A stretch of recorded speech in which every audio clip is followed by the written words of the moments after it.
샬롬 레위기 강의 35번째 봉정과 찬양함으로 시작하겠습니다. 오나의 자비로운 주여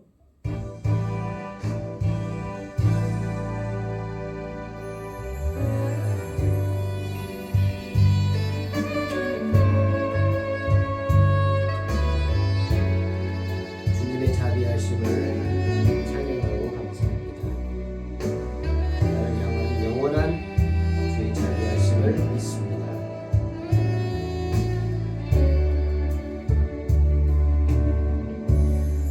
오 나의 자비로운 주여 나의 몸과 영혼을 주님 은혜로 다 채워 주소서. 이 세상 괴로움 걱정 근심 주여 받아주시고 힘든 세상에서 인도하소서. 다같이 예수 예수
예수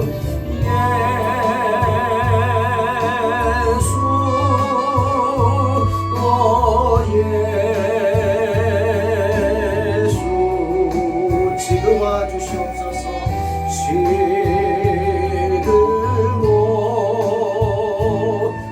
오셔서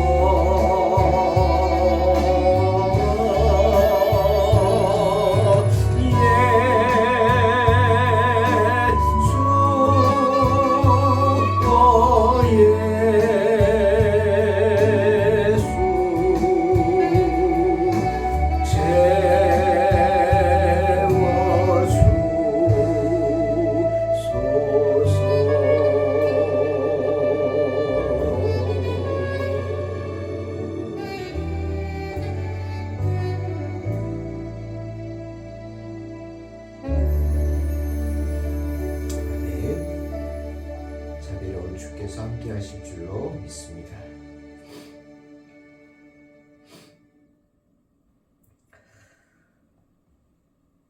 레위기 11장 43절로 45절 봉독합니다.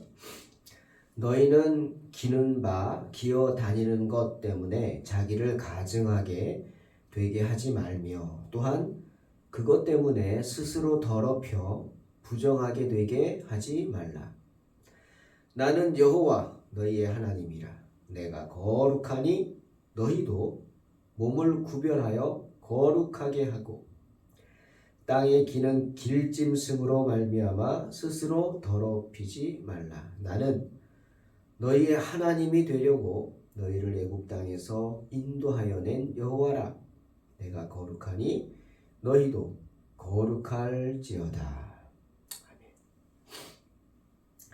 계속해서 성결법에 대한 이야기입니다. 오늘은 그 중에서도 특별히 기어다니는 것들, 땅에 기는 길짐승에 대한 경고의 말씀입니다. 하나님께서 왜 굳이 땅에 기어다니는 것들, 특히 땅을 기는 길짐승에 대해 이야기를 할까요? 일용할 양식의 문제인가요? 단순히 우리가 먹는 것 때문에 그러실까요? 땅에 기어다니는 것들은 우리가 잡을 수 있는 확률이 높죠. 날아다니는 새보다 또 맹수보다 높죠. 그래서 주로 우리가 먹을 것이기 때문에 말씀하시는지도 모르겠습니다. 물론 땅을 기어다니는 것들 중에서 두 다리로 뛰어다니는 메뚜기와 같은 곤충들은 먹어도 된다고 하셨죠. 하지만 기어다니면서 비록 날개가 있어도 뛸 수는 없는, 기어는 다니지만 뛸 수 없는 어떤 게 있을까요? 곤충들이죠. 파리 먹겠습니까? 모기, 바퀴벌레. 바퀴벌레도 날아다니는 거 아시죠? 이런 것들은 먹으면 안 된다는 겁니다. 그러니 어떻게 보면 우리의 건강을 위해서 하신 말씀일 수도 있죠. 하지만 단지 그것만은 아닙니다. 하나님께서는 이러한 율법들을 통해서 우리가 스스로가 성결케 되기를 원하셨습니다. 내가 어떻게 해줘야 경건해질 수 있는지, 경건한 사람은 먹는 것부터 구별해서 먹어야 한다라는 것을 가르치기를 원하셨던 것입니다. 사도 바울이 갈라디아 4장에서 이렇게 말합니다. 1절 3절 내가 또 말하노니 유업을 이을 자가 모든 것의 주인이나 어렸을 동안에는 종과 다름이 없어서 그 아버지가 정한 때까지 후견인과 청지기 아래 있나니 이와 같이 우리도 어렸을 때에 이 세상의 초등학문 아래 있어서 종노릇하였다 라고 말하죠. 우리는 아직까지는 이 세상 초등학문 아래 있는 사람들입니다. 하나님 나라 가기 전까지는 이 세상 초등학문 아래에서 지도를 받아야 하는 그러한 죄인들이다라는 거죠. 창세기 3장 23절 24절을 보니까 하나님께서는 선악과를 따먹고 죄를 지은 아담과 하와를 에덴 동산에서 내어 쫓으셨습니다. 그리고 다시는 들어오지 못하게 에덴 동산을 그룹들을 보내셔서 세워서 지키게 하셨어요. 그룹들이. 그리고 생명나무로 향하는 길에는 화염검을 두었다. 그래서 얼씬도 못하도록 불이 붙은 검들이 돌아다녔어요. 지키게 하신 겁니다.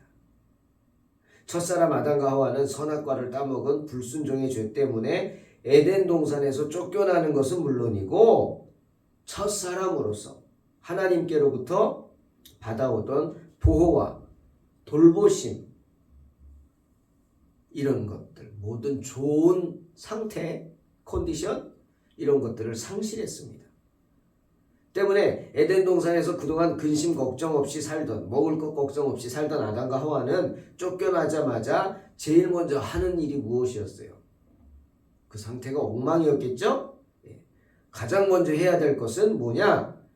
먹고 살기 위해서 밭을 갈아야 했다는 거예요. 자기의 밭을 갈아서 자기가 먹을 것을 심고 나게 했다. 에덴 동산에서 쫓겨난 그들의 상태, 육신의 상태 엉망이었죠. 먹을 게 없으니까. 하지만 영적인 상태는 더 엉망이었겠죠. 버림받은 사람입니다. 하나님으로부터 쫓겨남을 당한 사람이에요.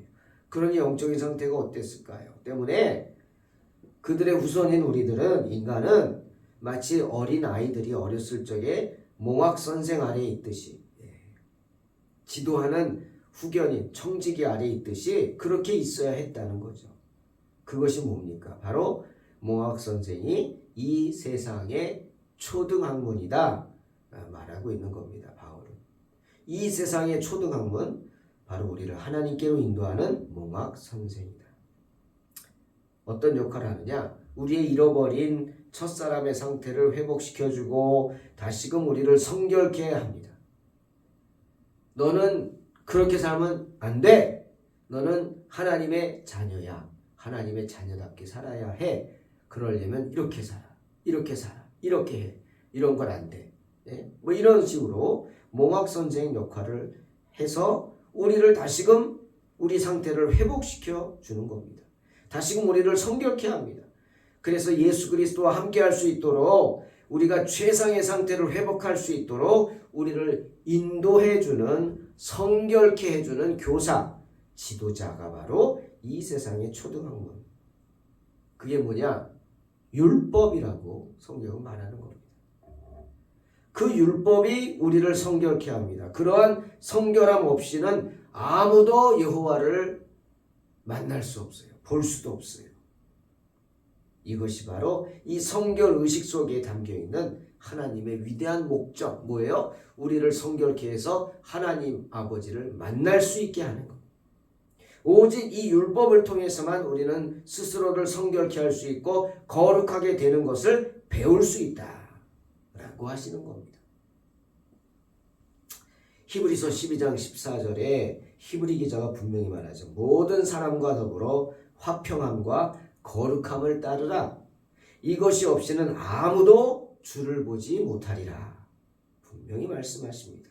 그러니 왜 하나님께서 이렇게 먹는 것까지 이렇게 음식까지 뭘 먹고 뭘 먹지 마라 어떻게 보면 하찮게 보이는 하나님 입장에서는 이런 것까지 신경을 쓰시나 생각할지 모르지만 아닙니다.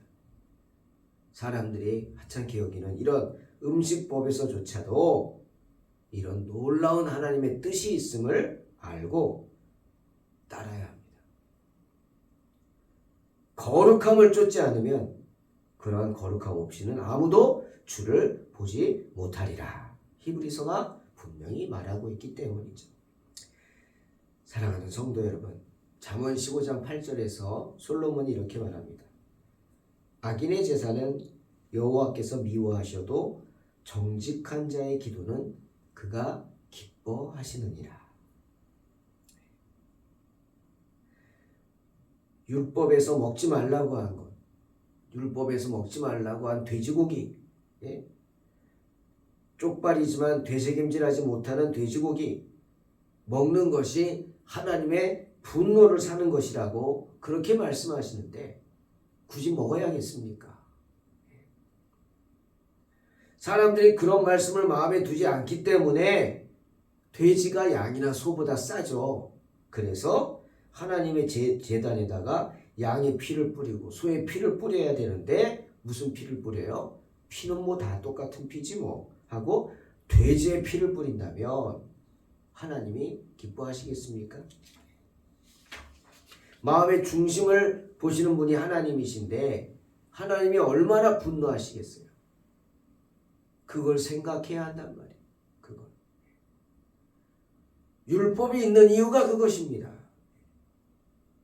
그렇게 사람들의 마음을 다스리기 위해서 하나님 앞에서 자신들의 마음을 돌아볼 수 있게 하기 위해서 율법이 존재하는 거였습니다. 구약시대에.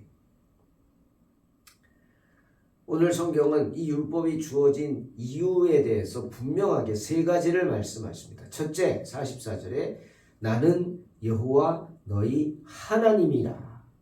바로 하나님이시기 때문입니다. 그걸 말씀하시는 분이. 그러니 묻지도 따지지도 말고 어떻게 순종해야 한다는 겁니다. 전적인 순종. 왜? 하나님이 말씀하시니까. 토를 달면 안 되죠. 또 내가 거룩하니 너희도 몸을 구별하여 거룩하게 하라 하셨기 때문입니다. 45절에 또 말하죠. 내가 거룩하니 너희도 거룩할지어다. 두 번이나 반복해서 말씀하실 정도로 우리 하나님은 거룩하신 분입니다. 그러니 그분의 자녀된 우리 또한 어떻게? 거룩해야 합니다. 거룩해야죠. 여러분, 콩 심은데 못 나요? 콩 난다. 그건 행위를 말하는 것일 수도 있지만 아니, 우리는 콩이면은 콩이 나와야 돼요. 즉 하나님의 자녀라면 하나님의 자녀다운 모습으로 살아야 된다는 겁니다. 하나님의 자녀라고 하면서 하나님의 자녀답지 않은 삶을 산다면 그것은 전도의 길을 막고 하나님의 영광을 가리는 길입니다. 때문에 내가 거룩하니 너희도 거룩할지어다 말씀하십니다. 우리가 거룩하지 못해서 우리가 행한 일들이 거룩하지 못하다면 거룩하신 하나님께서 우리가 행한 일들을 용납하시겠습니까? 용납하시길 기대하겠습니까? 할 수 없죠. 베드로전서 1장 14절에 너희가 순종하는 자식처럼 전에 알지 못할 때에 따르던 너희 사욕을 본받지 말라 말씀하십니다. 전에는 우리가 아무것도 모르고 살았어요. 그냥 욕심대로 살았어요. 하지만 이제는 그렇게 살면 안 된단 말이에요. 모를 때는 그렇게 살 수 있었지만 이제는 그렇게 살면 안 돼요. 잘 순종하는 자녀로서 하나님 말씀에 순종하는 자녀로서 하나님께 복종하는 삶을 살아야 합니다. 모르고 했을 때는 모르지만 이제 안다면 안 돼요. 아는 이상 더 이상 그 길로 돌아서면 안 된다. 하나님의 자녀라면 주일은 거룩한 날이에요. 성수를 해야 하는 날이에요. 그렇게 알았다면 주일을 성수해야 돼. 하나님의 자녀라면 우상을 섬기면 안 돼. 우상에게 절하면 안 되는 거예요. 산소 가서 절하면 안 되는 거예요. 왜? 이제는 몰랐다면, 그 전에 몰랐다면 했지만 이제는 안다면 하면 안 돼. 아니, 이제는 회개해야 돼. 그죠? 모르고 했던 죄, 내 안에 모르고 했던 그 죄까지 회개해야 되지 않겠습니까? 그래야 정결하게 되죠. 맞습니다. 우리에게 가장 필요한 것은 회개죠. 내 자신을 돌아보고 하나님 알기 전에 행했던 죄, 특히 저는 더 그렇겠죠. 믿지 않는 가정에서 태어나서 지금도 여러 가지 생각이 납니다. 그냥 아버지가 좋아하시니까 매번 제사 때마다 따라다녔던 기억. 왜? 아버지가 아무도 안 가면 속상해하니까. 장남인 나라도 가야지. 물론 가서 어렸을 때는 못 모르고 절을 했죠. 하지만 저에게 이제 성령이 찾아오시고 교회를 그렇게 나가고 그러진 않지만 하나님의 택함을 받는 순간 제 마음에도 이건 아니야 하는 마음이 생겨서 거절을 했죠. 큰아버지가 난리를 쳤지만 거절을 했죠. 나중에는 아버지가 싸워주시더라고요. 그만하라. 하기 싫으면 안 해도 된다고. 꼭 절하는 건 아니라고. 하나님이 그렇게 또 사용하시잖아요. 하지만 그 모든 죄들 회개해야 합니다. 제가 회개해야 돼요. 내가 깨끗게 되기 위해서 회개해야죠. 그래야 하나님의 나라를, 하나님의 모습을 보죠. 맞습니다.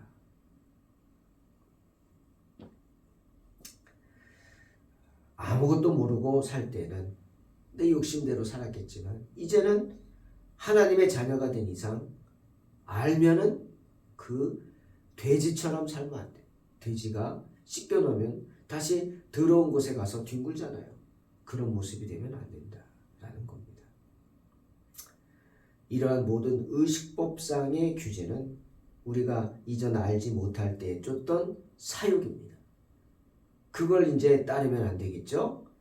그러기 위해서 하나님이 율법을 주신 것이고 가르치신 것입니다. 그리고 세 번째 율법을 주신 이유는 45절 나는 너희의 하나님이 되려고 너희를 애굽 땅에서 인도하여 낸 여호와이시기 때문이죠. 다른 많은 민족 가운데 하나님이 나를 택하셨어요. 그러면 하나님이 나에게 기대가 크지 않겠습니까? 당연하죠. 다른 민족보다도 택하여 주셔서 그들 가운데 더 돌봐주시고 더 사랑해 주시고 더 함께 하시는데 다른 민족보다 나에게 더 기대를 갖고 계신다는 게 당연한 거 아닙니까? 그러니 말씀에 따라야 되고 순종해야 하는 것입니다. 사랑하는 성도 여러분, 예수 그리스도 안에 있는 우리는 더 이상 이 세상 초등 학문 아래에서 종노릇할 필요 없습니다. 물론 히브리 9장 14절에 하물며 영원하신 성령으로 말미암아 흠 없는 자기를 하나님께 드린 그리스도의 피가 어찌 너희 양심을 죽은 행실에서 깨끗하게 하고 살아계신 하나님을 섬기게 하지 못하겠느냐 말씀하시죠. 자신의 몸을 십자가에 드린 예수 그리스도의 피로 말미암아 우리 양심은 깨끗해졌기 때문에 우리는 죽은 행실에서 떠나서 살아계신 하나님을 섬길 수 있게 된 것입니다. 또 요한일서 1장 7절에 사도 요한이 말하죠. 그가 빛 가운데 계신 것 같이 우리도 빛 가운데 행하면 우리가 서로 사귐이 있고 그 아들 예수의 피가 우리를 모든 죄에서 깨끗하게 하실 것이다. 분명히 말씀하시죠. 그러니 예수 안에 있는 우리는 모든 것에서 자유할 수 있습니다. 할렐루야. 스스로의 양심에 따라 우리에게 주신 양심에 따라 양심의 법에 따라 나는 알아요. 해야 할 것과 하지 말아야 할 것, 먹어야 할 것과 먹지 말아야 할 것 구분할 수 있습니다. 내가 이제는 그리스도 안에서 자유를 얻었기 때문이죠. 그러니 더 이상 구약의 율법, 의식법상의 규제에 매일 필요는 없습니다. 하지만 그럼에도 불구하고 성도라면 어떻게 합니까? 히브리서 12장 14절 말씀 꼭 명심해야 합니다. 모든 사람과 더불어 화평함과 거룩함을 따르라. 이것이 없이는 아무도 주를 보지 못하리라. 분명히 말씀하세요. 거룩함을 쫓지 않으면 우리 가운데 거룩함이 없으면 아무도 주를 볼 수 없다는 거예요. 그러니 어떻게? 회개해야 돼요. 주님이 처음으로 전한 메시지가 뭡니까? 우리에게 회개하라 천국이 가까웠느니라 아닙니까? 회개하라. 맞아요. 우리의 죄를 회개해야 돼요. 알고 지은 죄, 모르고 지은 죄, 특히 모르고 지은 죄들 예전에 지었던 것 회개하면 다 생각납니다. 하나님 앞에 다 내려놓고 내 자신을 정결케 해야 합니다. 그래야 쓰임받을 수 있다는 것입니다. 사랑하는 성도 여러분, 내가 거룩하니 너희도 거룩하라. 이 말씀을 늘 묵상하면서 모든 일에 먹는 일이건 마시는 일이건 모든 행동 하나에 스스로를 정결케 함으로 승리하시기를 주님의 이름으로 축원합니다. 기도하겠습니다. 하나님 감사합니다. 모든 사람과 더불어 화평하고 거룩함을 따르라. 이것이 없이는 아무도 주를 보지 못하리라 말씀하셨습니다. 하나님, 거룩함이 없이는 하나님을 볼 수가 없습니다. 내 안에 있는 더러운 것들을 회개함으로 주님 앞에 나아가게 하여 주시고 마침내 주님 만남으로 바라봄으로 세상 삶 가운데 주의 음성을 듣고 주의 환상을 보므로 고넬료와 같이 환상을 보므로 승리하게 하여 주시옵소서. 예수님의 이름으로 기도하옵나이다. 아멘. 믿음으로 승리하시기 바랍니다.